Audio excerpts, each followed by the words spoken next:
Oh, it's a huge sum of money. You don't keep it in a bank, do you? Not since the ghost slugs of the Secret Order of Canifus took over the banking system. Then where is all your money? Buried in hermetically sealed septic tanks scattered throughout town. So you have buried millions of dollars, 19.2 million and some change. Fine, you've buried $19.2 million and some change underground. How deep underground? 75 feet. That way it can't be detected by satellite or by the mole people. Mole people never get closer than 100 feet from the surface of the earth. How do you get to your money when you need it? I'll cross that bridge when I get to it.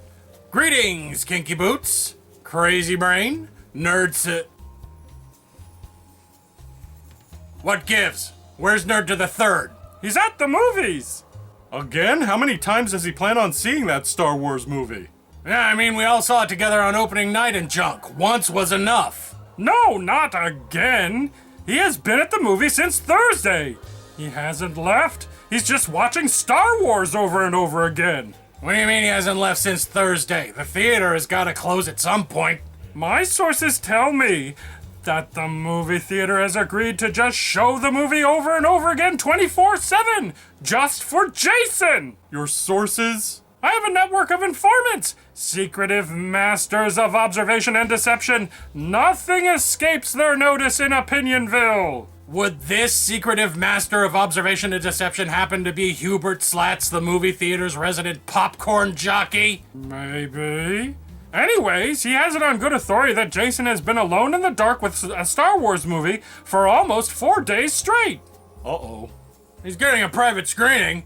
How did he manage to do that? I want a private screening. That's not what's troubling here, Fundy. What could be more troubling than the private screening disparity gap between myself and Jason? How about the fact that Jason has been watching a movie alone over and over again for days? He's a nerd. Nerds do that. It's in the official field guide to nerds. They're virgins, they're socially awkward, and they get all obsessy about their Star Wars. That field guide was written in 1983 and it was discredited the same year. I'm calling him. Yeah, I was expecting this call. Look, I know what you're gonna say, Gary. Oh, you do you? Yeah, you found out that I've been watching Star Wars over and over again for, what day is it? Sunday. Jesus, really? Anyways, you found out that I've been watching Star Wars over and over again for 4 days and you got your concerns raised.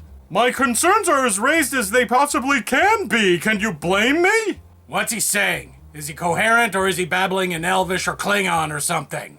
Put him on speakerphone! Yeah, put him on speaker. I want to hear the crazy come oozing out of your phone. The guys want to put you on speakerphone. Of course they do. Fine.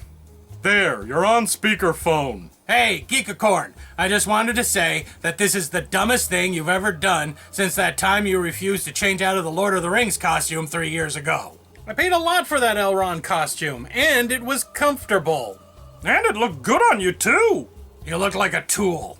You looked great, but that's not why I'm calling. Why are you sitting in a theater watching Star Wars over and over again? Have you been home? Who's feeding your dog?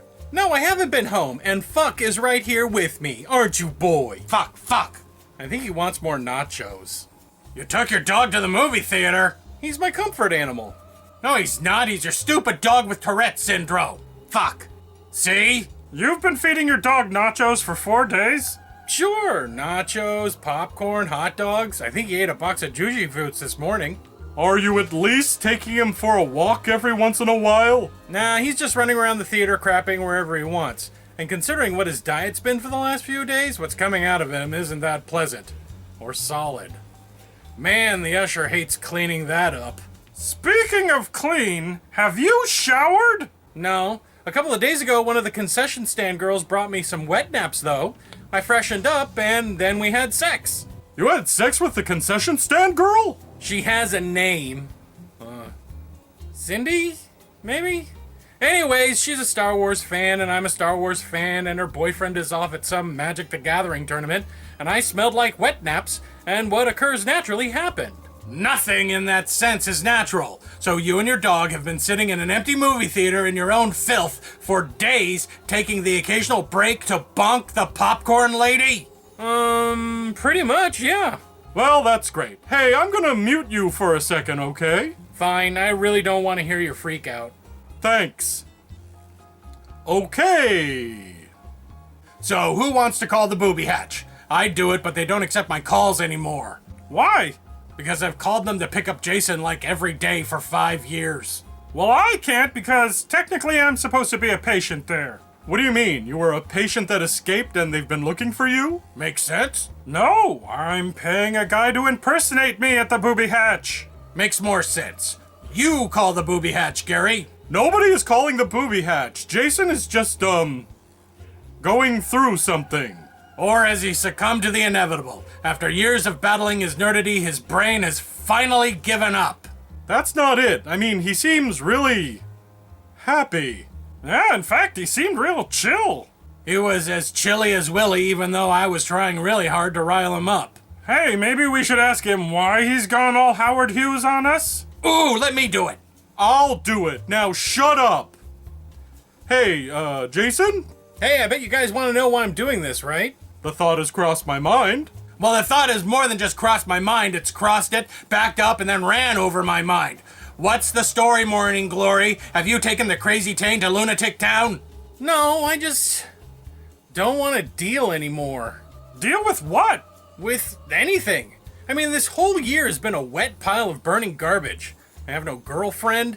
Business has been bad at the comic book store. The acting mayor, who I once considered a friend, is now a bizarrely powered evil lunatic who turned the moon into a skull and got me addicted to godlike powers. Fundy is Jesus Christ. Trump is president. Net neutrality is over. Climate change is running rampant. All of my favorite actors have turned into skeevy molesters. I'm rapidly approaching 50. I'm childless and lonely. And there is some other dude in another dimension who happens to be scripting our lives. Oh. So I'm gonna sit in this movie theater and watch this movie until I get bored or die or feel better. Now, if you'll excuse me, the previews are gonna start in a couple of minutes, and it's rude to be on the phone in a theater, even if I am by myself. Bye. So. Escapism? That's why he's gone all hermit? He just doesn't want to face reality? Can you blame him? 2017 has been a real shit show. 2016 wasn't exactly a happy spring day either. True, but is running away the answer? Nope. You should bravely look the world square in the face, and if it becomes too much for you, you don't run away. You stand your ground and you take it. You take every inch of it, even if it hurts a little. You take the whole thing inside you. You just bite the pillow and grab the sheets and you take it. You stick with it, and if it hurts, you adjust your hips a little bit, and then it hits the sweet spot and everything feels great. Are you talking about facing adversity or anal sex? I don't know anymore. All I'm saying is that quitting is for the weak.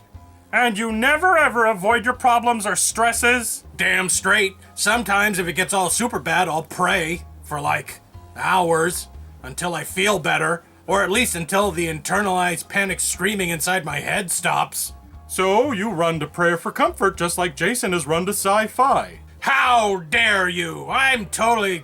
screw it. When things get to be too much for me, I'll go into one of my safe houses, cutting myself off from the outside world for a couple of hours. What do you do, Gary? I fuck people. Oh my goodness. I'm so surprised. Maybe Fundy has a point. Is it healthy to run away when things become too much for you to handle? Yes, because as we all know, God never gives you more than you can handle. Like when Reverend Pone destroyed your church? I handled that great. You wanted to murder him. You traveled through time in order to murder him. I got over it. Look, what Jason is doing is bonkers, and it doesn't help anything. I never said it wasn't bonkers, but at least it's understandable. Yeah, I mean, haven't you ever felt like throwing your hands in the air and just giving up? Never, and even when I did, I never would. Wait. What do you guys think? What stuff do you do when existence becomes really, actually kind of awful? And are there alternatives to just giving up and shutting down? Comment down in the word hole. So I suggest we just let Jason do what he needs to do, and if he's not back in the real world in the next couple of days, we call the dudes with the butterfly nets and we pump him full of Thorazine? Maybe. Yes! I can't believe that Frankendorf can't deal to the point that he has hidden himself away. I mean, look at me. I'm almost 50. Despite all of my efforts, I'm not rich. My church is still a dinky little joke. There are times when my husband just doesn't seem to understand me, and every day I keep thinking that at any minute, my glorious President Trump will be let out of the White House in handcuffs. That's nothing. I've wasted my entire life on a bunch of conspiracies that probably aren't true. A tumble wants to get pregnant holistically, whatever that means, and I'm pretty sure my father made his billions as a war profiteer. Yeah, well, I'm looking back at a lifetime of meaningless hookups and casual sex, and all I can see is that there's only a matter of time before I'm an old goat monster that nobody finds attractive anymore. Well, this morning I found 3 gray hairs in my pubes. Last Monday, instead of writing my weekly manifesto, I just stood in the living room eating a sleeve of Oreo cookies while staring blankly at a rerun of Silver Spoons. 3 nights ago, I couldn't get it up.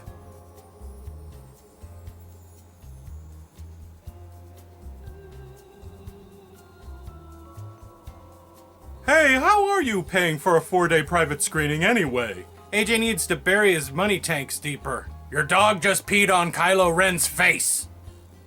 Good boy. Fuck. Hey everybody, it's me, Oswald. And all I want for Christmas is a Porg. You're gonna give me a Porg, right? We saw Star Wars, and now he really wants a Porg. I love them Porgs. I'm gonna have like 1 million Porgs. They're all gonna be my best friends. You're gonna give me a Porg for Christmas, right? Yeah, I'll go to the toy store and I'll get you a Porg. I don't want a toy Porg. I don't want a stupid stuff. I want a real, honest to goodness Porg. Oh boy.